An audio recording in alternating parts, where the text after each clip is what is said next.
How's your day, everyone? We're going to be talking about Andrew Tate today. We're going to be talking about his message. We're going to be talking about his fighting career. We're also going to be talking about how he used to talk about like Matrix and how we're just trapped in the Matrix, and they've just got us trapped in a system where it's very hard for us to actually escape it. So the only way we can actually escape it is if we make enough amount of money, so we don't have to follow the rules of the Matrix.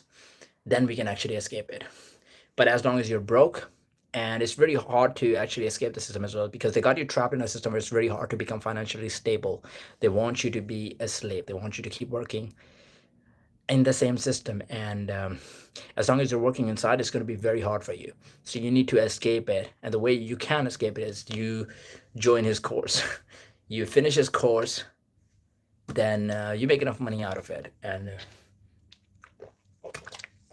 that's the way to actually do it. Yo, Fike, how's it going, bro? So, bro, I don't know if you've been following watching the latest videos of Andrew Tate, but I know there was a time that you agreed with some of the stuff that Andrew Tate was saying. You were probably a fan of him as well, to some extent. I mean, I agreed with some of the messages, like when he was talking about like Matrix. I knew there was like a system that was not beneficial to anybody, um, especially anybody of a middle class or anybody of the lower class. And he was talking about like financial getting financially better. He was talking about like putting hard work in. He was talking about gym, getting up early in the morning, putting the reps in. He was talking about accountability and all of that. So there were some messages that we actually liked, but then there was like part of the messages that we didn't like. I think there was like a lot of rage baiting involved as well when he was talking about women and how men should be treating women, how men can have multiple wives, but women should not have more than one man, and how women are like codes and stuff. So there was like some of the crazy stuff that he was saying that we don't agree with. Anyone about like the sexual harassment and all of the other stuff, we don't know. UK government is going to be the one dealing with all of the stuff. We don't know if he actually did that or not, but that was pretty terrible. But now this stream is not about that. This stream we're actually going to go talking about his message, what he actually said, and then what he's doing now, because I think he's actually doing 180 on his whole message of what he actually said.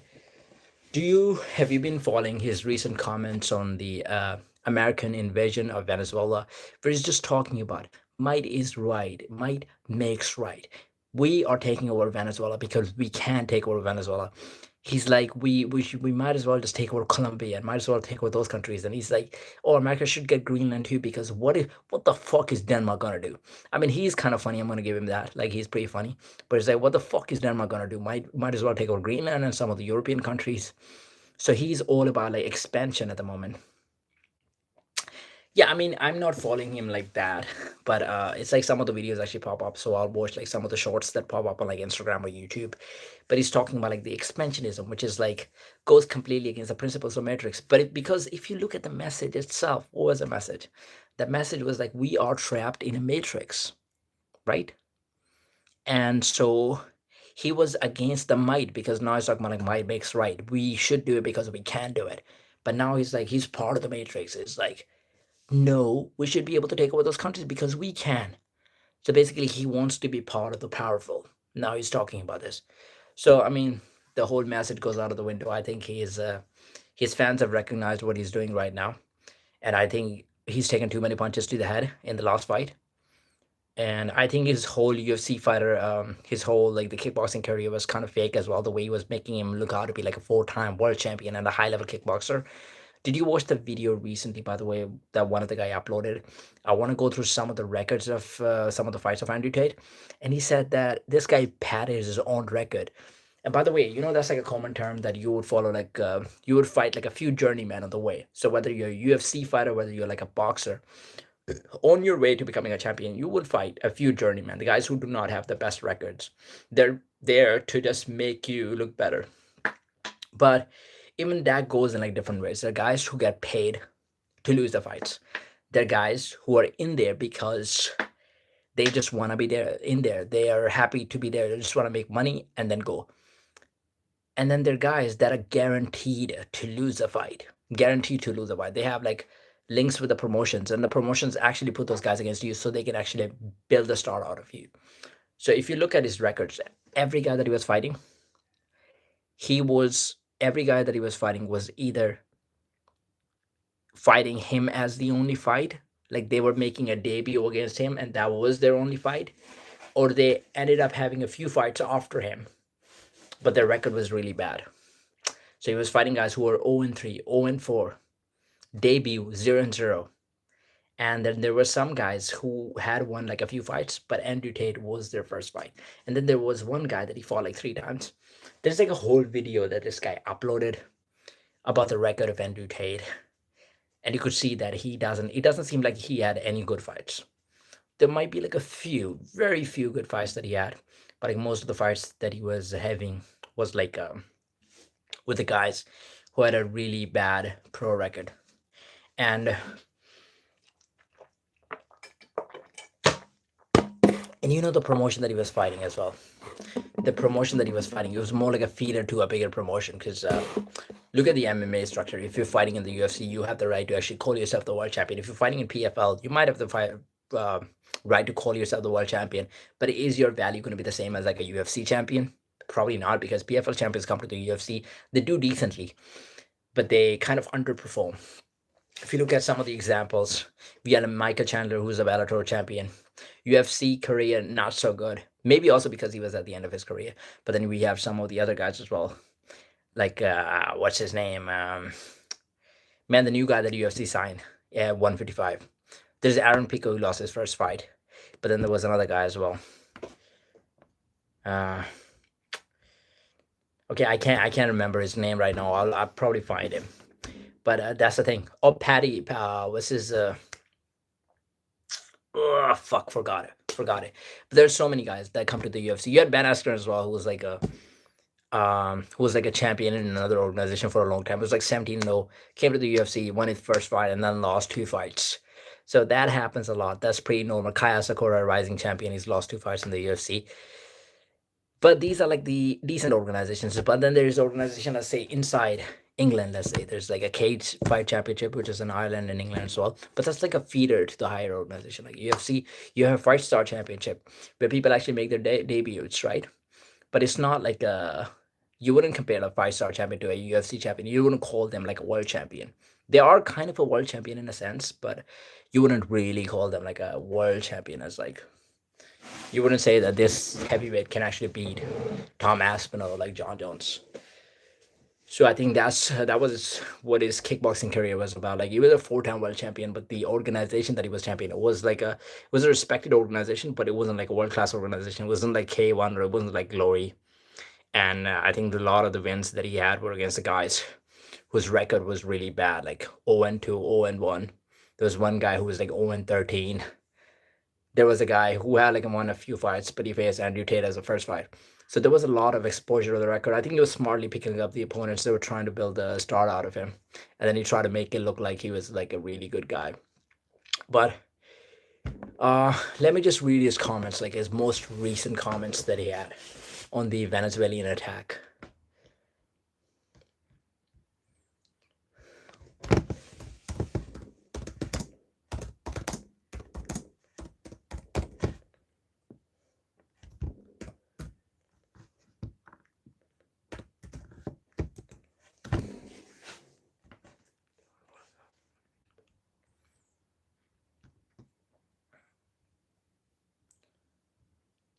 Okay, so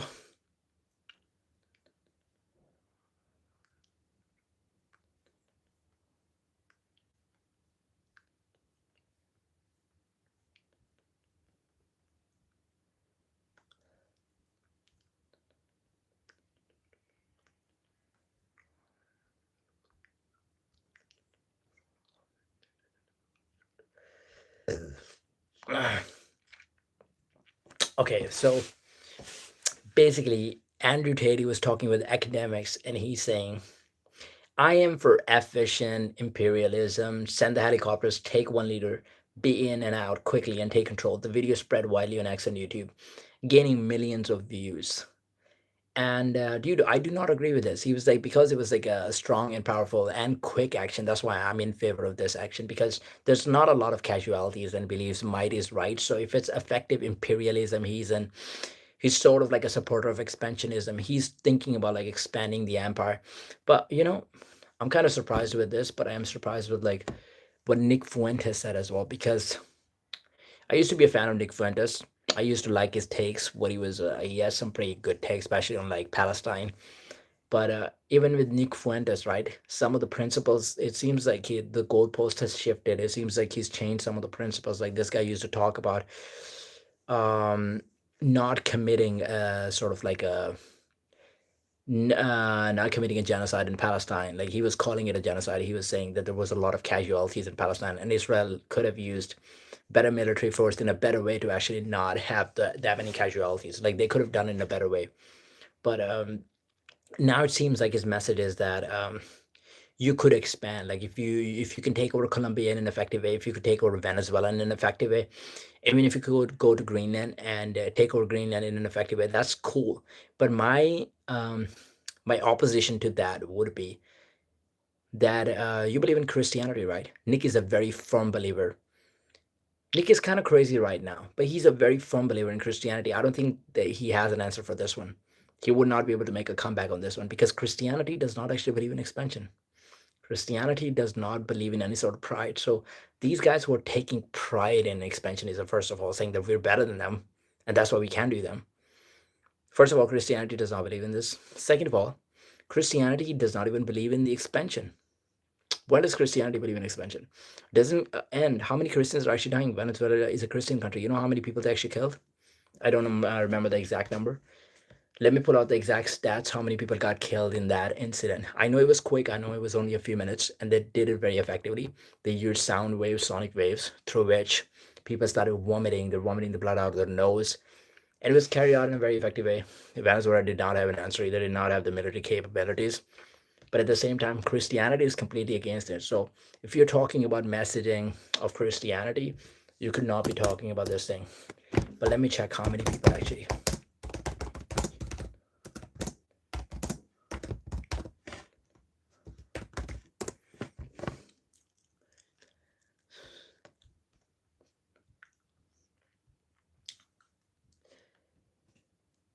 43. So Venezuelan military casualties as of January 6 of 42 or 43 soldiers, in addition to the 33 Cuban military personnel and 2 civilians.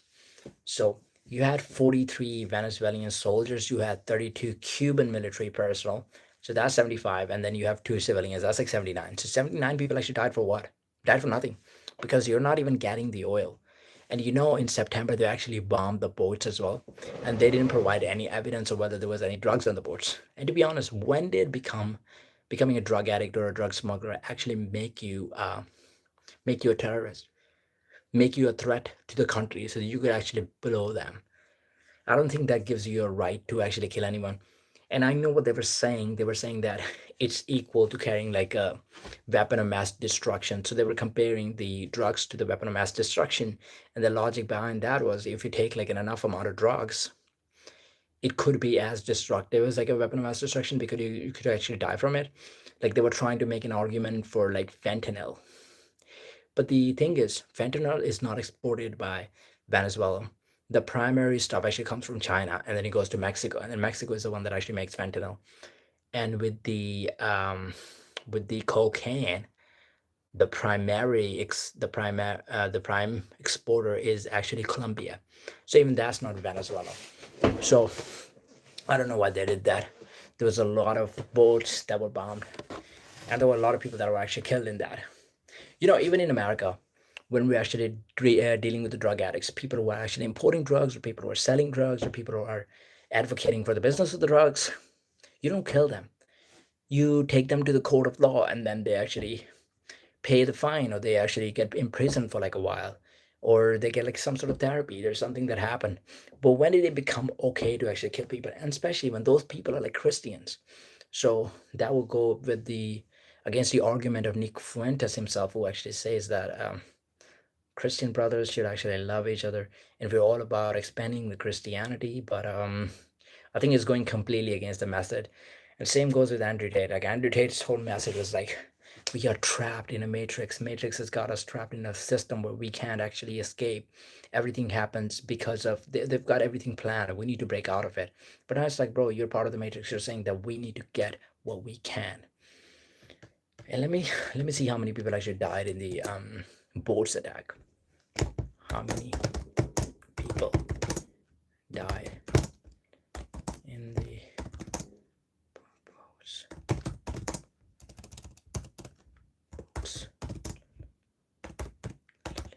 If you guys have any questions, you can drop them in the comment section, by the way. Okay, so by the way, we're talking about the boats bombing. 100 persons died during the bombing, independent monitors.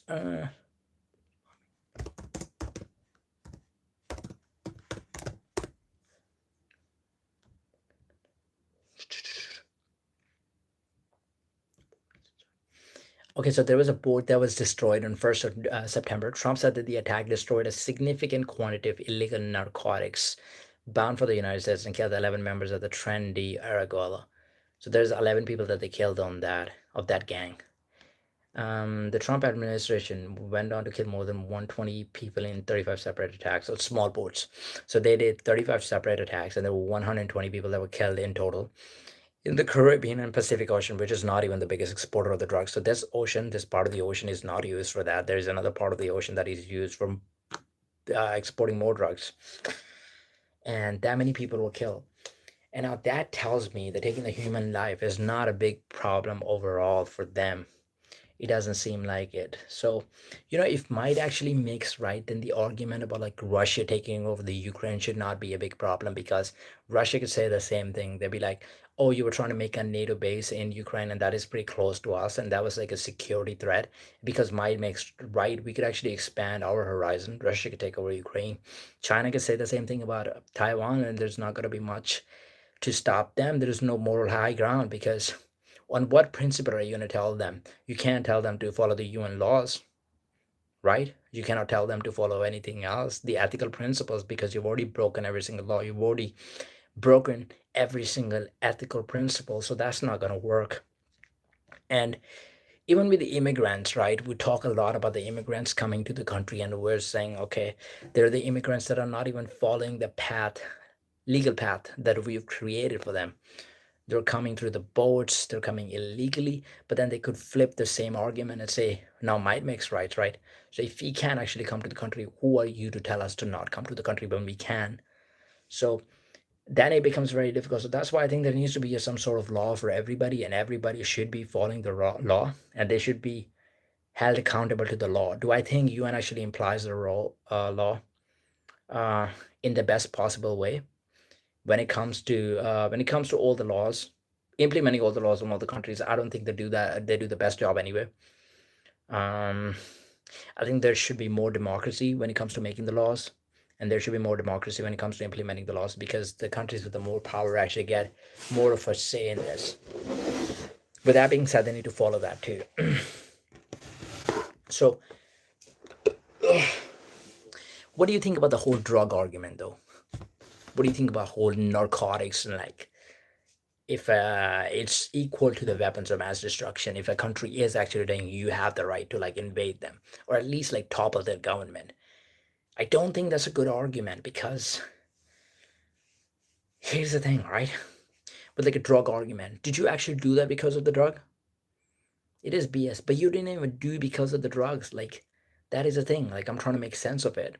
How many times did they actually mention drugs? Not Trump. Trump did not mention drugs. Like, there were times when Marco Rubio, let's say, Lindsey Graham were trying to mention drugs and be like, oh, the biggest narcotic state. But is that the statement that you actually give? And now you're not going to say that, oh, President Trump likes to joke around. That's why we're not going to take him serious for his words. No, he did not say that on one occasion. He said that multiple times. It's like, we're going to get the oil. He has made it very clear that we want the oil. It has to be, right? We don't need to be sorting out the international problems. And okay, we do acknowledge that we are the superpowers, and then we are going to be responsible for whatever is happening around the world to some extent. Like, we need to be active. We need to be, yeah, we need to acknowledge what is happening around the world, because there could be some serious threats to the USA privacy. But is that like an emergent threat? Is that like a urgent threat? We didn't have a threat from Venezuela. It was only that China and Russia was probably going to be doing more business than us, but they were not going to make a base in Venezuela. That wasn't the threat. So the way they actually dealt with the situation is like there was some sort of immediate threat, like they were going to attack us. No country is going to attack America. United States has got great power. No country is bothering to attack America directly at the moment. That's not happening. And so that was not the problem. Do we need to be do we need to be involved with the world affairs to some extent? Yeah, I think economically, financially, like putting tariffs on the countries, like USA was talking about like putting tariffs on Iran. That you can do. If there are countries that are doing business with Iran, you can put tariffs on them. If you do not like any other country, or you don't agree with the policies, or you think there's some sort of like a military threat, you could do the same thing with them. But I don't think war is the best solution, because even from Iran, there's no like direct threat to us. Iran is gonna, which country are they gonna attack? They can't attack US, it's too far. They don't have the military capabilities to do that. They probably attack Israel, but even that's if Israel actually initiate the attack, but even that's not happening. Yeah, exactly. Why does USA have that authority? Why do they have like the high moral ground to be able to do that? Are you like the official policeman of the world? That's not the case. So, what do you think about the Iranian issue, by the way? Yeah, I've read a bit about the Iranian issue, and I actually have a lot of friends from Iran. I have colleagues from Iran. I have like good friends from Iran, and even they're like, do you know Arman, by the way? He's from Iran as well, and they're pretty sad and they're pretty disappointed at actually their regime. And it's pretty sad, to be honest, because they're not getting treated in the best way possible. Like most of the civilians actually do not support the regime, and they do not have the rights to actually criticize the regime. A lot of them actually die in the protest. According to some of the reports, they've killed like 12,000 people. They've killed like 12,000 people on the streets. But I think there are strong reports that Israel is actually making the protests pretty worse. They're actually making it look to be worse than what it is. There's something about the instigating. Like, is there genuine hate between the civilians and the government?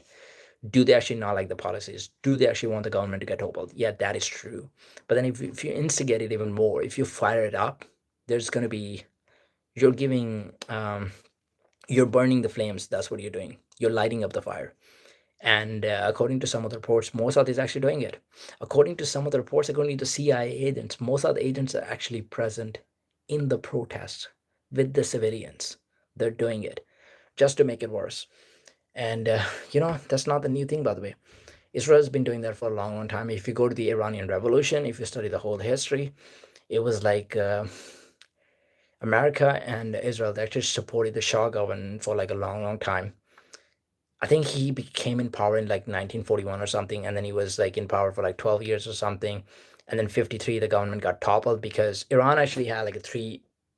So Iran had three big parties in 1940s.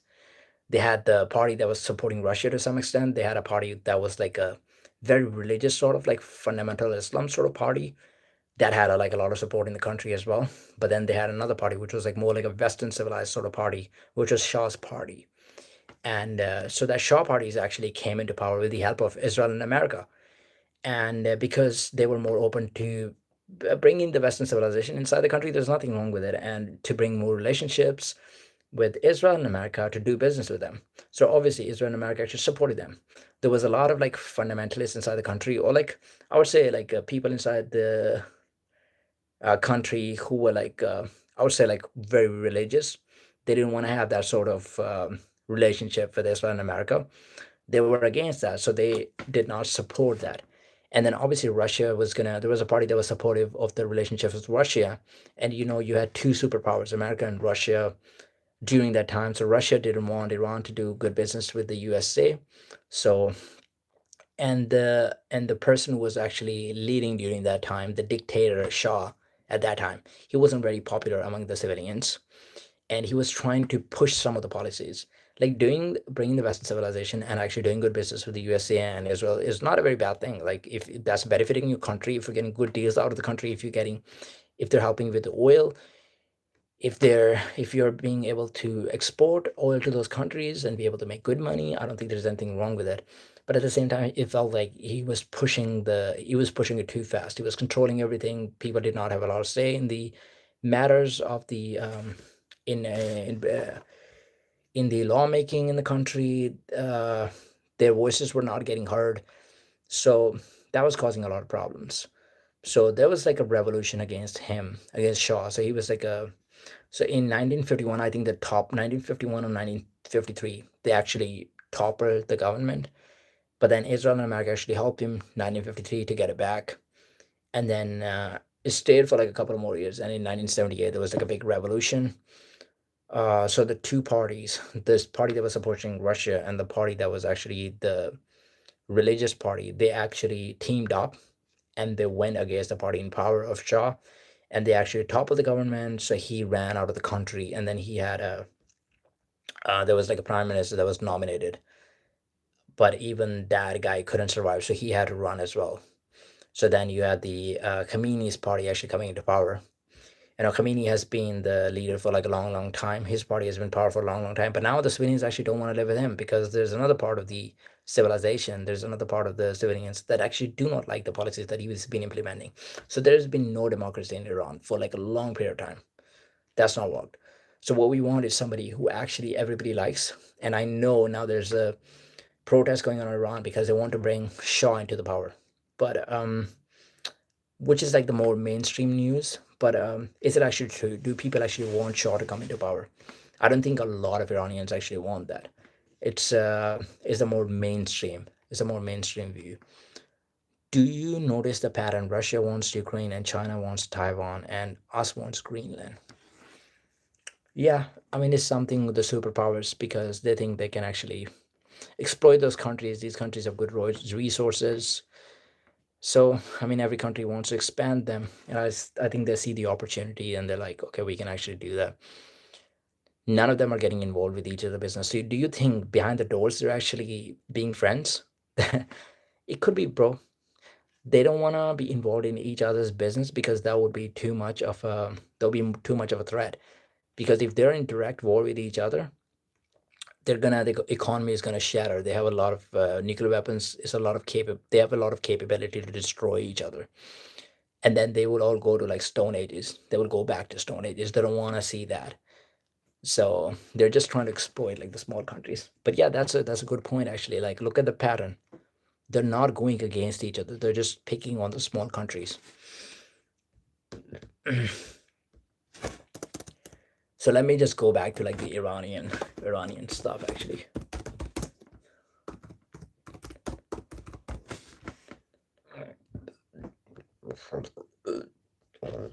Let me pick it up.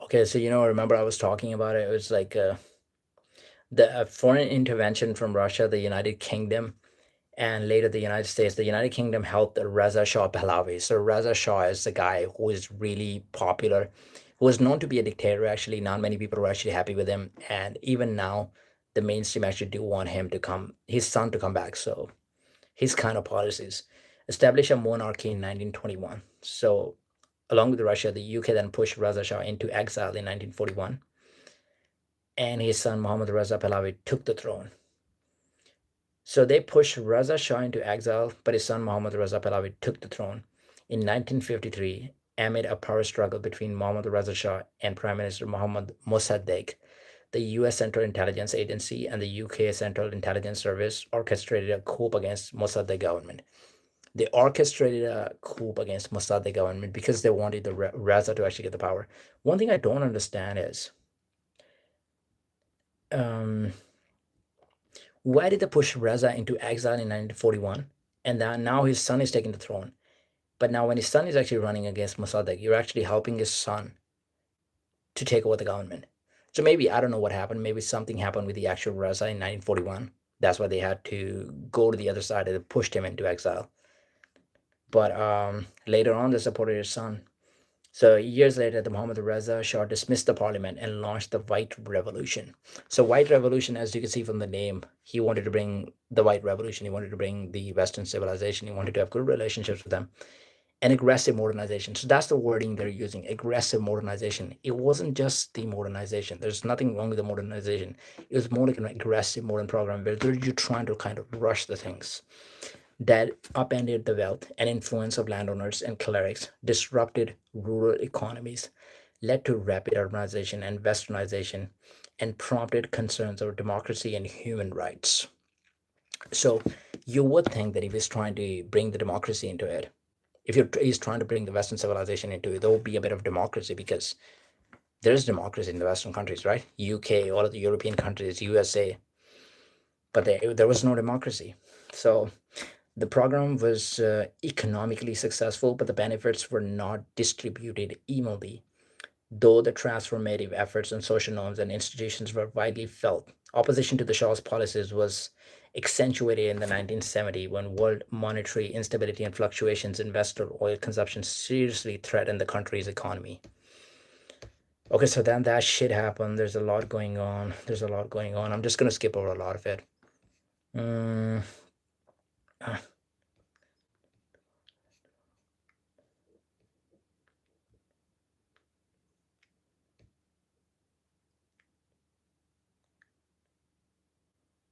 Also, there were some good things that happened as well because he was doing business with a lot of countries. So, with a swiftly expanding economy and a rapidly modernizing infrastructure, everything was going well in Iran. So, it seems like there was everything that was going well in Iran. But in little more than a generation, Iran had changed from a traditional conservative and rural society to one that was industrial, modern, and urban. The sense that in both agriculture and industry, too much had been attempted too soon, and that the government, either through corruption or incompetence, had failed to deliver all that was promised, was manifested in demonstrations against the regime in 1978. And that's when the regime actually got toppled. So,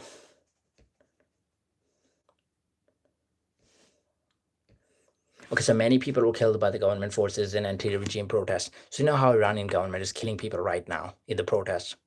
There were also many people that were killed in 1978, but it was the opposite side. So Shah's government was actually killing the other civilians in that uprising that was happening. Oh man, which could be heard at protests.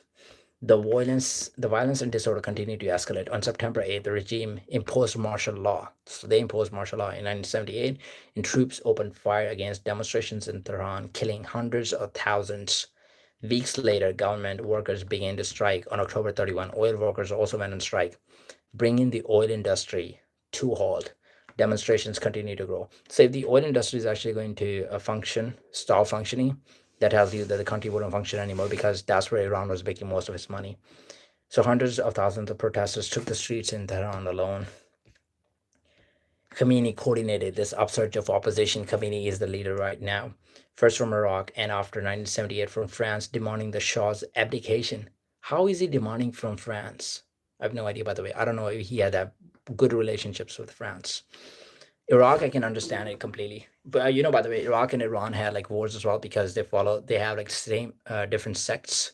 So Iran's more like a more dominant Shia Islam. Iraq is more dominant like a Sunni Islam. So maybe it was something to do with that.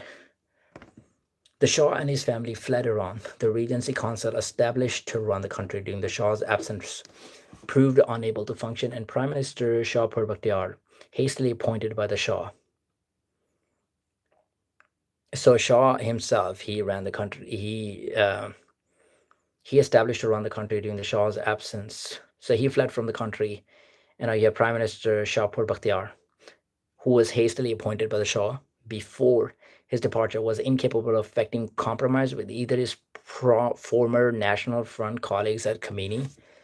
So that happened, and then the whole country, the whole regime was toppled, and then there was aftermaths of the regime, to be honest.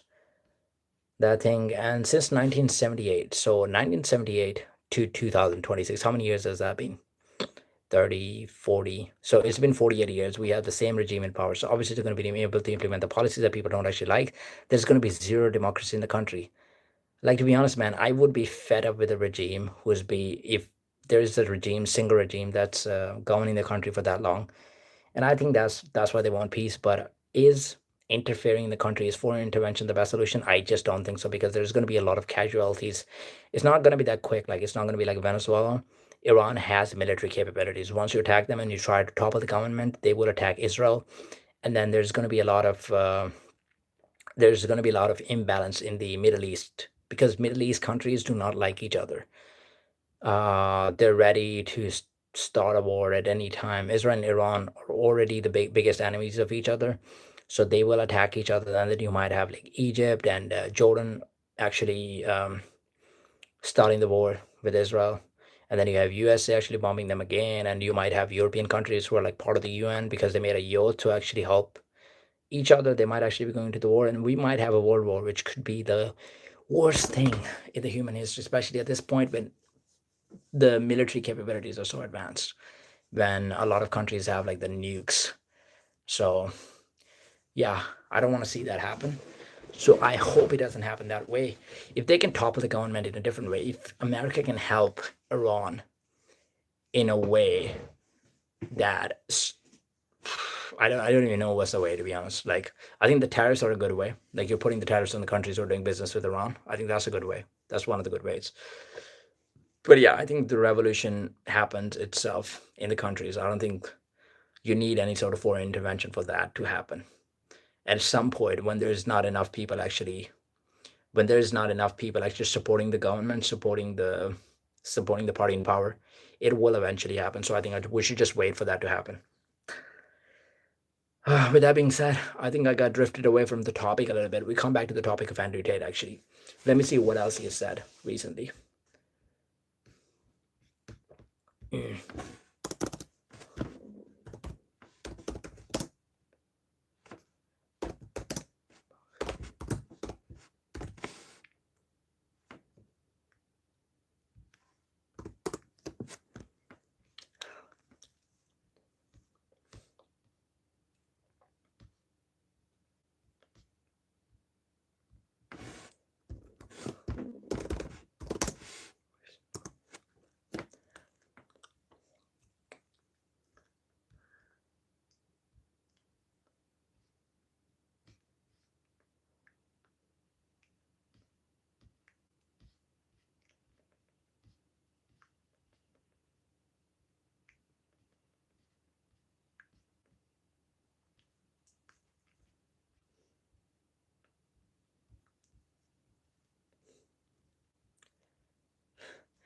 Yes, how are you doing? Thank you very much. Mm,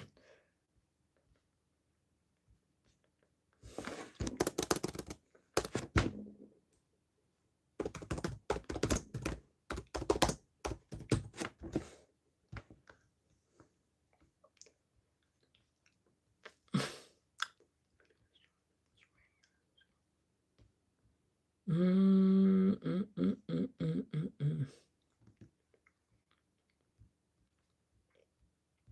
Okay, let me check this one out actually.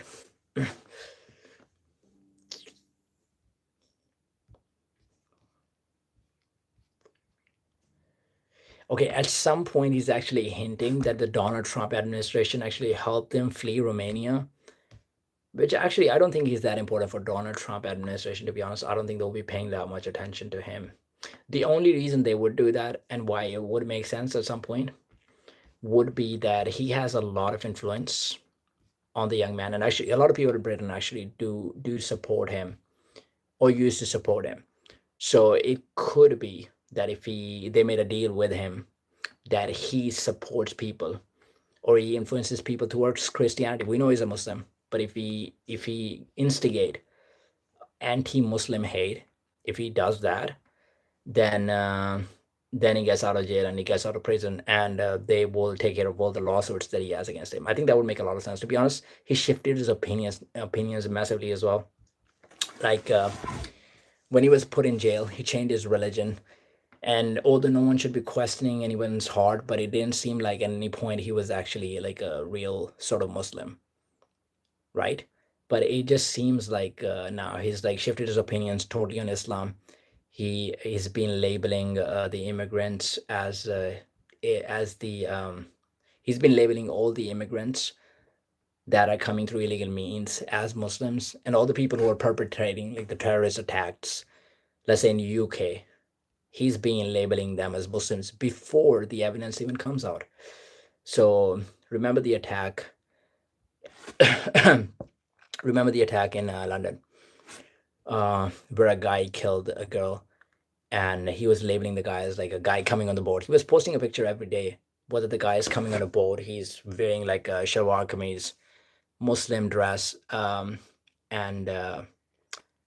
yeah, it was he was posting that every day. But later they found out that he was not even Muslim, that he was a Christian, and he was actually born in England. So he was not even an immigrant. His father was an immigrant. He was not an immigrant himself. So he was a British national. So Andrew Tate failed massively over there, and he's been a big supporter of Tommy Robinson as well. Like we've seen that he supports Tommy Robinson.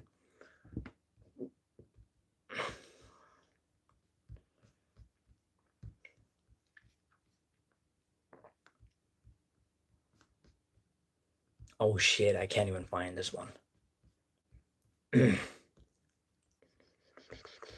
No, they're not gonna let me do that.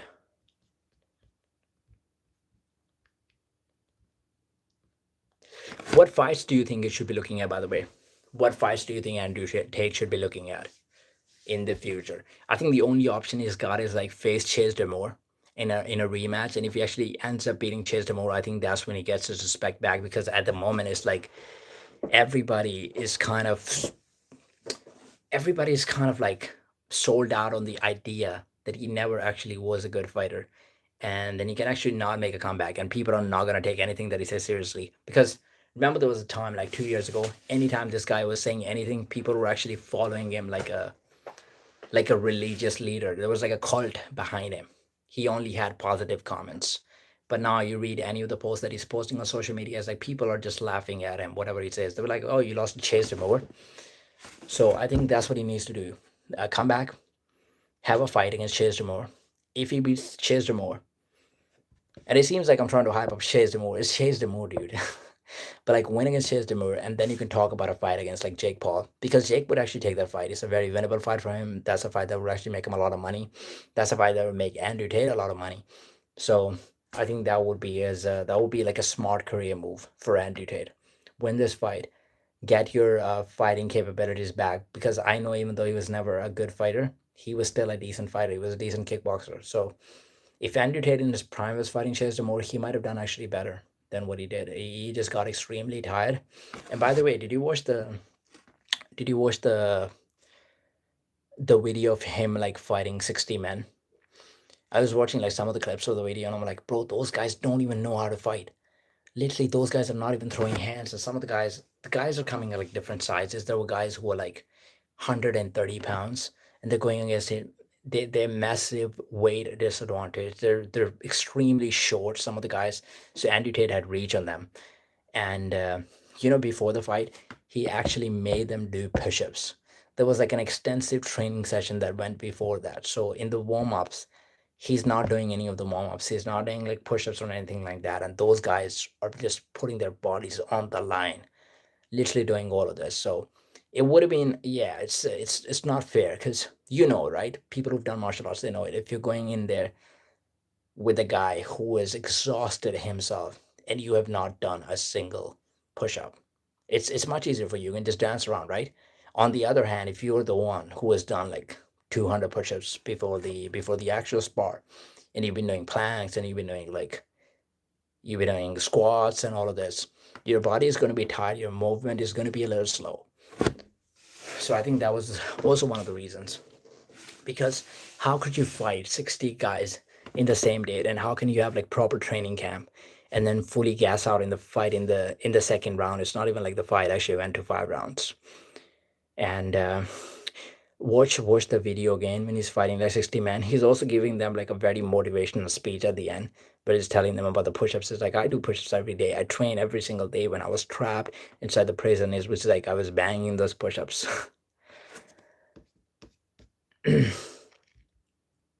Oh.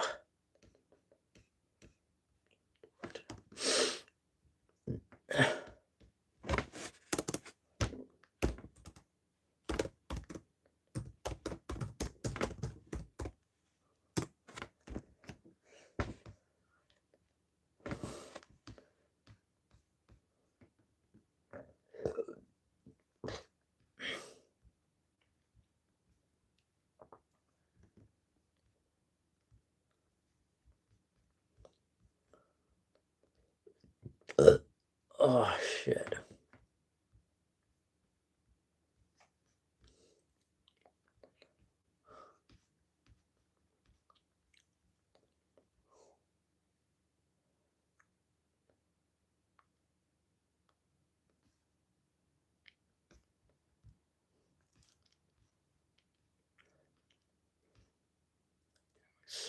Did you watch the? Did you watch the? Did you watch Myron explaining the whole geography and the whole war to academics on his channel?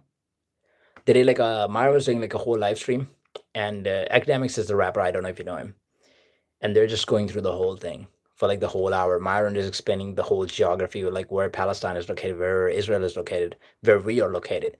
So he shows him like the whole map of the world, and he shows him like why the problem started, like how many years ago, and what went through every single thing. That was kind of very that was kind of very informative. But let me see, because there's not much on the internet about what Andrew Tate said. I mean, I could play some of the videos on my phone on YouTube, but let me say what Nick actually said about the attack, because I don't want to misrepresent him. But there's some of the things that he said. But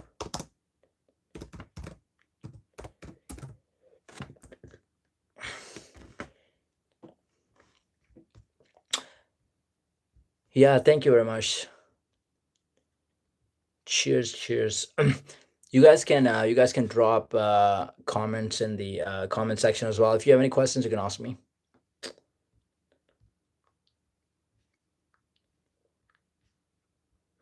Man, Nick Fuentes is he's so banned on social media. To be honest, I was trying to search him on Google, and it's like they have deleted every single thing about this guy.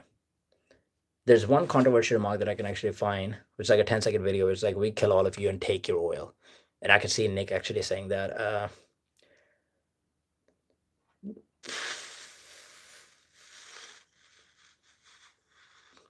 Yeah, it's kind of a crazy remark that Nick actually had about this Venezuelan attack, because his whole thing was like, I am a Christian and Christians love each other and we should not be fighting each other. You know what I'm saying? Like all of this. But it's like the Venezuela is a Christian country. Most of the people are Christian over there. And also, his whole thing was also that we should not be doing foreign intervention and we should not be taking part in the wars. But it's like, and America first, like that should be benefiting America. But Venezuelan attack does not benefit America in any way, because first of all, you didn't get anything out of it. It wasn't the biggest exporter of the drugs. It wasn't the, you're not going to be able to get any oil, because even though you've been able to take the leader out, you've been able to topple the government, you put somebody else first. This guy's going to be the 2.0. It's not like you change the party. And oil wise, I mean, the countries have already said no. And I was reading one of the news where they said that it was because of the sanctions that Trump's first put on Venezuela, sorry, put on the oil companies in his first term in 2016. So there were sanctions that Trump put that you're not going to be able to do business with Venezuela when it comes to oil. And the oil companies have their concerns about like going to Venezuela as well, getting the oil, because they did that in 2002. I can actually pull it up on Google, and it didn't turn out to be well, because they were losing. They were not getting any of the profits from that. So that was pretty bad.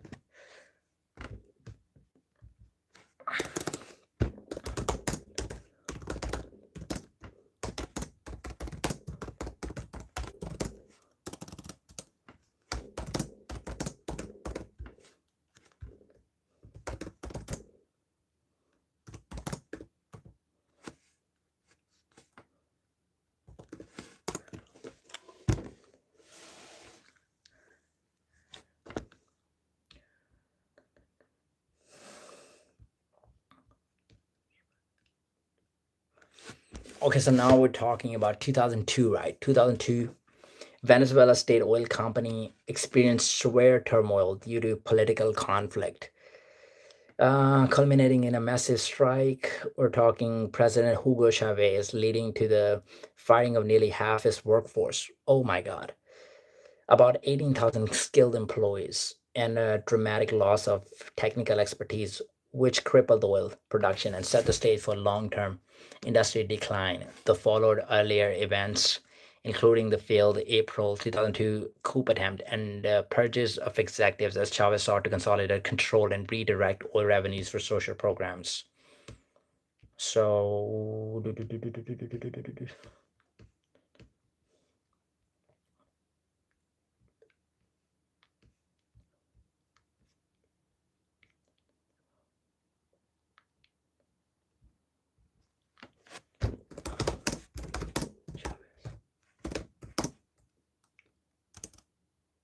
Chavez due to American.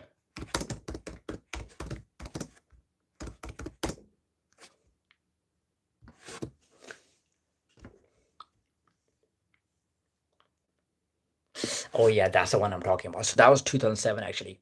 So Hugo Chavez forced major American oil companies like ExxonMobil and ConocoPhillips to relinquish control of their Venezuelan assets in 2007, nationalizing the industry by demanding they accept minority stakes in joint ventures with the state oil company PDVSA. So he actually made it mandatory for them to actually have their oil companies have a stake in the business that they were doing. While Chevron stayed by agreeing to new terms, ExxonMobil and ConocoPhillips left, leading to long running international lawsuits over billions in expropriated investments that remain largely unresolved. So actually, they could not even resolve the problems that they were having, and they went into like long-running international lawsuits, and they left. So two American companies that were actually investing in the oils in Venezuela, they were actually working in the oils, ExxonMobil and ConocoPhillips, they left the country immediately in 2007. Machalgo actually implemented sanctions on them. So forced renegotiation. Chavez government mandated that foreign oil companies in the Orinoco Belt convert their operating agreements to joint ventures with PDVSA, that's the Venezuelan oil company, requiring the state to hold majority ownership up to 83%. So they're going for the majority ownership, and they want their company to have 83% of the stake in it. Companies refusing to cede majority control had their assets seized. So their assets were actually seized.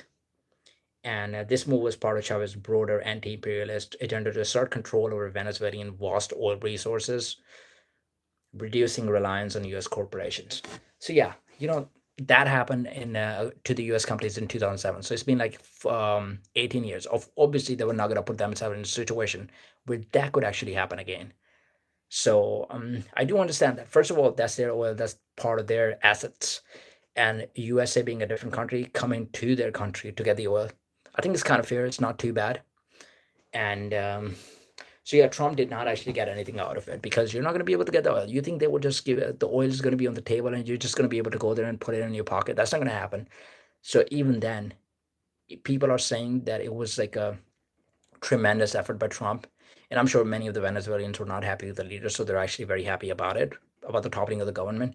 But it's not going to be that easy. You wouldn't get much out of it because you wanted to get the oil. That's what you said, right? But would you actually?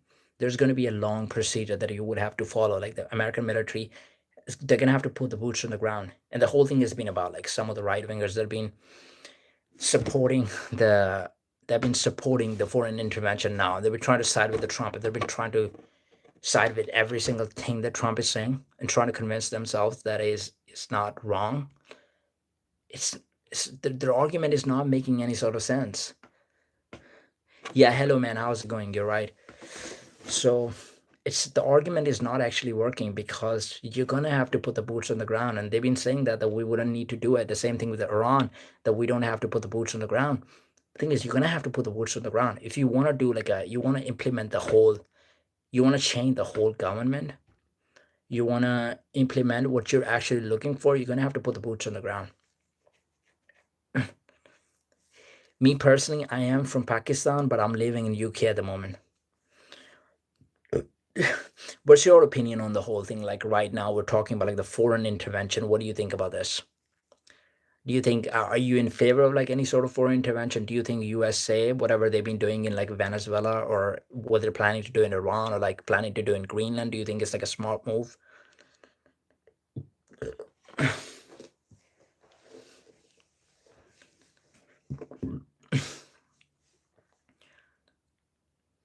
Or you're Indian? Yeah, India is pretty close to Pakistan actually. You know what? I'm not gonna lie. India is doing pretty good right now overall because they've just been paying attention to their economics. They've not been indulging themselves in any wars. Ugh. Rose Cozy, I love Indian boys. I think you should probably move to India. I think that would be a good location, I guess. So yeah, India, I think financially they're doing pretty good. They've been more focused on business and IT. They've not been indulging themselves in wars, except the war with Pakistan. But that happens. That's not like a that's been happening for like a long, long time. They've had like three big ones, two in Kashmir, and yeah, I think that needs to stop. But other than that, India's been doing really well overall. I think the worst move for USA now would be to go to Greenland, and I think the way they're actually dealing with the problem is much worse because they could have done the negotiations in a much better way. You saw the Trump at like the Trump at the meeting as well. Like he could have just gone to the meeting and not mention the last resort. What was the point of mentioning the last resort? Like there's only 56,000 people in Greenland. If you offer them some money, if you offer them something good, I think they would have accepted they would have accepted a good offer and asked for the American companies to actually go to Greenland and do good work because there's already America is already in Greenland. They're military. I think they have like a military base in Greenland as well. To some extent, there's many people in Greenland already from USA.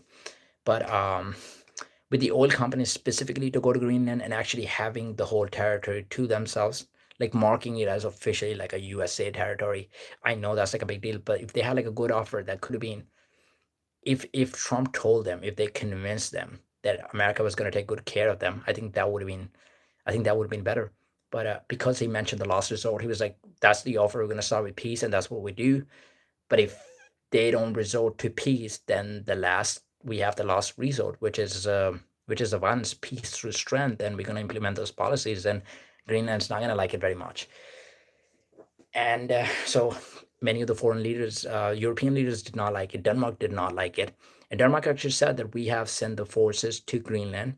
And if the US actually tries to invade Greenland, we're going to be the first attacking USA. So we wouldn't wait for USA to actually attack Denmark. We would actually attack USA first. And many of the other European countries have said the same thing. Like you have Germany, you have France. I mean, Macron has said it very. He has said it very clearly that he's gonna do the same thing. I think there's like a couple of other countries. Sweden has actually got his forces ready. They're sending their forces ready to Greenland. But because what's the guarantee? Like if USA can do that to Greenland, don't you think it's going to be able to do that to other European countries? They would have a base in Europe. So there's many countries that are close to it. Like Sweden, of course, Sweden faces the pressure because Sweden is pretty close to Greenland.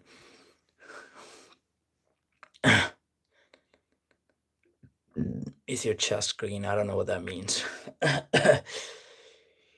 Yeah, so that's the thing that's been going on right now. And I think somebody needs to hold USA accountable for this.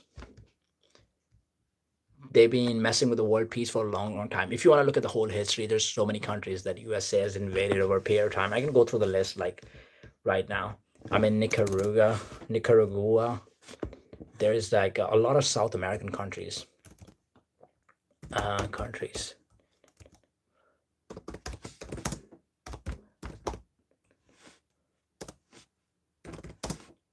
by USA. Okay, so we're just gonna go through the list of the countries actually invaded by USA since 1945. There's so many, man. I'm pretty sure not all of the countries are actually on the list, but I'm gonna mention some of them. So there's Korea. I mean, you guys all know about Korea. Vietnam War was a big one. We actually bombed Vietnam really bad. You had Cambodia, and then you have Laos, Afghanistan. So Afghanistan twice actually, and Afghanistan is a South Asian country, which we actually used as well to beat Russia. Iraq multiple times. We did that. And by the way, look at those countries. Like some of the countries were actually benefiting US as well. So it was part of like a tactic, and I think that's what US has been doing since World War II, to use the countries as like a tactic. So basically, the main tactic is like, first of all, we're gonna take help from them. So there's like a part of the country that we'll take the help from.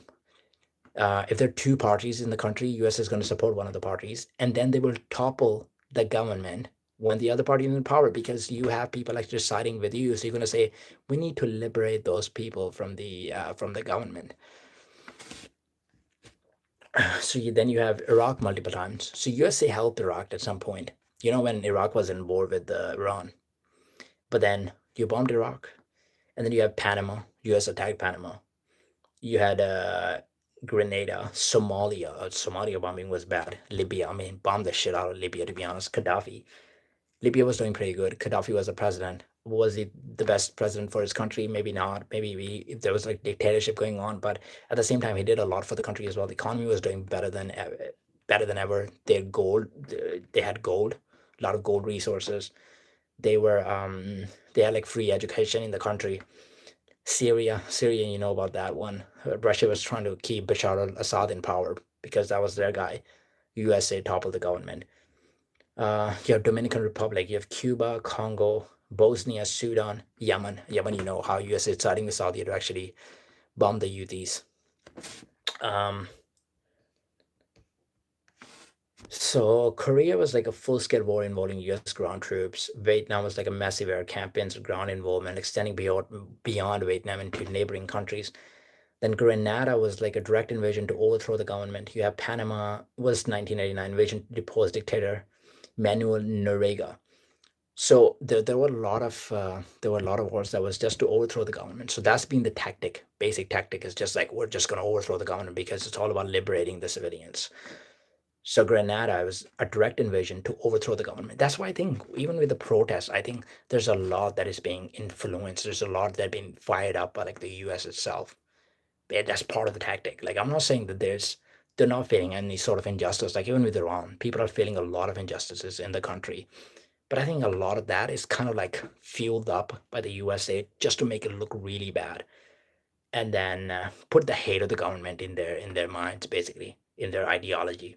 So Panama invasion to depose dictator Manuel Noriega, Iraq Gulf War and subsequent invasion occupation plus ongoing airstrikes. Iraq was a bad one because he said there were weapons of mass destruction, couldn't find anything, so basically didn't get anything out of it. There was a lot of people that died. Afghanistan was the U.S. longest war, but even that was like with the at some point it was like the Taliban government. It's really bad. It's like a direct threat to USA. Operations against ISIS and support for opposition groups. So Syria was like an opposition against ISIS. And by the way, you look at the Iraq war, right? Saddam Hussein himself, he did not like Al Qaeda. He was killing them basically. Wherever he would see them in the country, he would actually kill them. In Afghanistan, you had Al Qaeda, and America actually supported Al Qaeda to beat Russia. And Saddam Hussein was completely against Al Qaeda. But then why did we bomb Iraq? See, does that not actually go against our principles? Um, and again, Latin America, all of the wars in Latin America, the countries like Nicaragua, Dominican Republic, Guatemala, Cuba, it was all like, oh, we need regime change. So support for coups and interventions in Guatemala, Cuba, Dominican Republic, and Nicaragua. Then there were operations in Congo, Somalia, Libya, and drone strike supports in Sudan, Niger, Mali. So basically, USA has bombed South America many times, many of the countries. They've bombed many of the African countries. They bombed many of the Middle Eastern countries. That was pretty recent, actually. Strikes in Iran, 1980s. That was when Iran was actually going in the war against Iraq. Lebanon, Yemen. Lebanon, 1980s. Yemen, 2000s. Continued actions in this region. Europe, then you have bombing camps in Bosnia and Yugoslavia. So even in Europe, you had a bombing in Bosnia and Yugoslavia. That was 1990, 1999. So US has bombed Europe, some of the countries of Europe. Because Europe is very strong overall, they didn't pick a lot of countries in Europe. And also it was difficult to make the civilians hate the regime. That kind of propaganda is very difficult to work in Europe because Europe is actually they're pretty much on the one side. Like the countries actually do like the regime. They have like a system of democracy, so it's harder to actually topple that government. Whereas in many of the Middle Eastern countries, there's no democracies. There's sort of like a dictatorship. It's kind of easy to make the civilians hate the leader. So that has worked in Latin American countries. That has worked in Middle Eastern countries. That has worked in Africa to some extent. In Europe, that kind of strategy doesn't work to that extent. But they have bombed some of the countries. To be honest, I don't know much of the history of like Bosnia and Yugoslavia. I don't know why the wars happened. It could be that they were part of Russia at some point. I don't know. Maybe that was the reason. Um, yeah.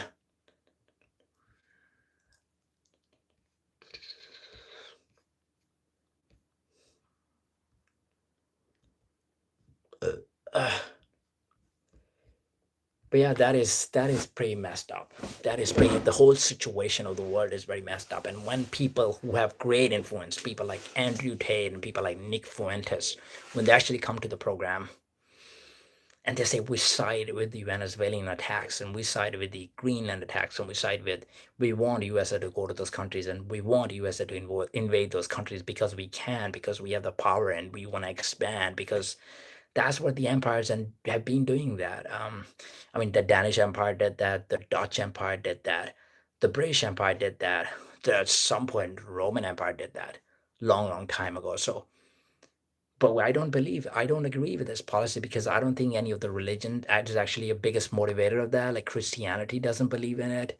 And I'm talking about the actual Christianity. I'm not talking about the Christianity that actually being used by the people. I don't think Islam believes in it. Islam believes in expansion through peace. I don't think Islam believes in it. I don't think any other religion believes in it. But this is what they're using right now, which is kind of messed up. I just don't like how the right wingers, the conservatives, actually they say that while believing in non-intervention, and they find an excuse to actually like Donald Trump. They would always find an excuse to defend Donald Trump and saying that because Trump did it, or if Trump is talking about like bombing like a European country, they're like Trump. That's his tactic to actually negotiate with it. And I wish it was the case, but it seems like this is not the case. And like Marco Rubio has told us, like take Trump seriously because whatever this guy actually says, these countries are in trouble. Like Colombia is in trouble. Those countries, they shouldn't be talking too much shit. They should be respecting the United States. Okay, I'm probably gonna get off the stream. I might stream tomorrow depending on how much I do have something tomorrow, so I don't know how much time I'm gonna get. Yeah, if you can subscribe, bro, it would be great. Honestly, to be honest, thank you very much. And yeah, thanks for joining the stream. This stream is a little bit different from the previous stream. So like the previous stream, I was discussing more like sports and I was discussing MMA, like UFC based. This is more like I mean, I started discussing Andrew Tate on this one. I talked about his career a little bit. Then we were talking about Matrix and how Andrew Tate is not really how he's not consistent with the messaging that he had. And now we're talking a bit about like USA and the wars and like the foreign intervention, Venezuela, Greenland, and all of the other countries. But yeah, any of you guys, to be honest, if you wanna like you're joining in the comment section, which is great, amazing. But even if you want to join as like a guest on the stream, you can ask me. I can even let you be if you want to request to be a guest in the stream, I can even let you come and talk if there's a topic that you want to talk about. To be honest, like I normally stream like every day and I'll talking about UFC. There's like a big UFC event coming, UFC 324. That's going to be a good one. Paddy Pimbler is going to be fighting Justin Gaethje. We have some other matches as well. So yeah, just feel free, man. But yeah, for today, I'm just gonna get off the stream, and tomorrow I'll try to stream. I'll try to stream again. Tomorrow I have there's like a sports event that I have to go to, so I'm probably gonna finish by the end of the day. But after I'm finished with the event, I might like to stream again. But yeah, have a good one, everyone.